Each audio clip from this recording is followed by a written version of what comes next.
Hi. Hi. Welcome to my money mantra. So define following love.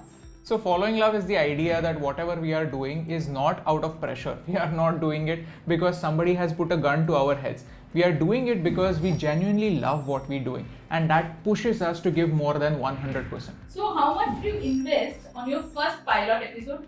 So our first pilot series was called 100 Reasons to Love India. That was when we traveled all across India and made 100 videos talking about 100 reasons to love India. So I think the cost of the whole series must have gone about 10 lakhs for sure.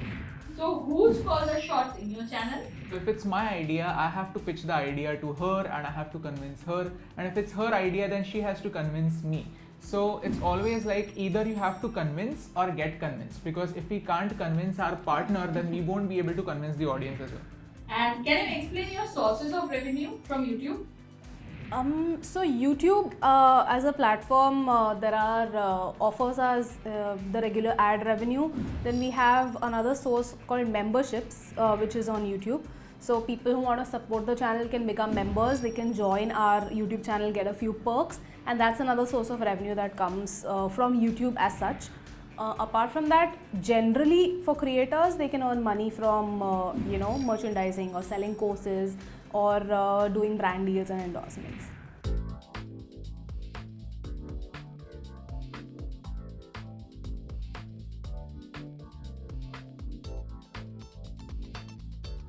So what is your financial strategies for making videos? So our number one strategy for making videos is to plow majority of our earnings back into the business so that we can give our audience the best viewing experience, and you can up your quality in a number of different ways. So that can be in terms of upgrading our equipment every few months, in terms of audio, in terms of lighting, in terms of camera or lenses, or it can be making sure our background looks better, or it can be in terms of hiring people who will do a better job in terms of say research or in terms of editing. And what is your emergency fund hack? Have like two separate accounts. Okay, so the moment you get your salary or the moment you get any money in your bank account, first transfer some portion out of it to the emergency fund or invest it. So then automate these investments. So the moment it is out of your bank account, then you don't have the temptation to spend it. I think Abhi has a very nice anecdote that he can share for this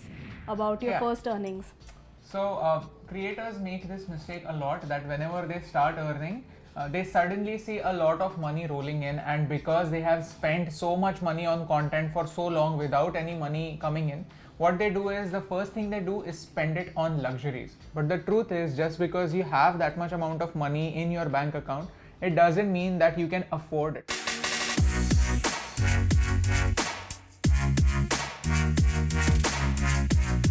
Your take on sustainable investments. So I feel sustainable in the sense you have to be disciplined regarding your investing. So I invest first and spend later. That's how I make it sustainable. One investment mistake to avoid. It's very important to stay invested in a company that you fundamentally believed in the first place when that company is not making a profit.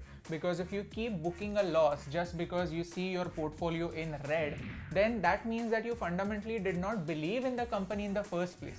You were just being greedy. You were just investing in it because you saw other people make profit in it. I mean, Niyati has a great example when it comes to the pandemic and how she did not book the loss. So she will. So in March 2020, because of the pandemic, the markets crashed by around 20-25%. So along with it, so did my portfolio, probably by more. So had I panicked and sold off all of my shares, then I would have missed whatever 2 years ka rally, and however my portfolio grew. So being patient when it comes to investing is a very big thing, and a lot of people who have entered the market in the last 2 years don't know this, because the market does not rise like this all the time. And if you don't have the stomach to bear this and understand that you're investing for the long term, then you'll make mistakes. You'll make mistakes and you'll lose money. So your retirement plan. So honestly speaking, I don't want to retire per se. I want to work till I die. One thing for sure, that I don't want to work for money till the end. I don't want money to be a deciding factor in terms of whatever we are doing. But Niyu might have separate ideas.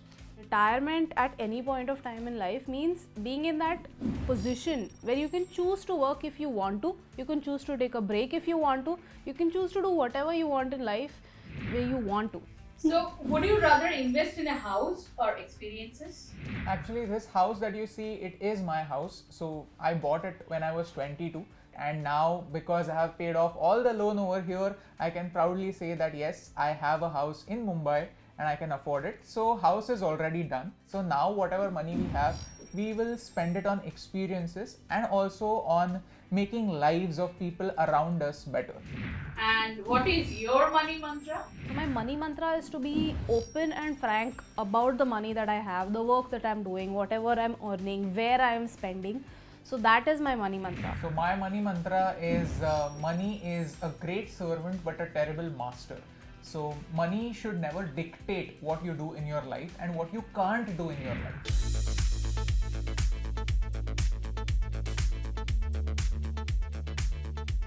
So, who spends more? Who is better at managing finances?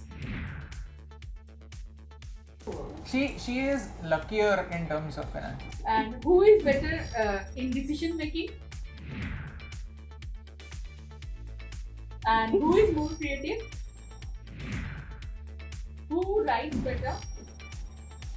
It depends. It depends. She writes some sort of content much better than I do. And who edits better? He's been editing for like 10 years. Who is more business savvy? She is more business savvy. And who is more ambitious? No, I feel she is more ambitious. No, I think he's more ambitious. And who is more workaholic? Of course.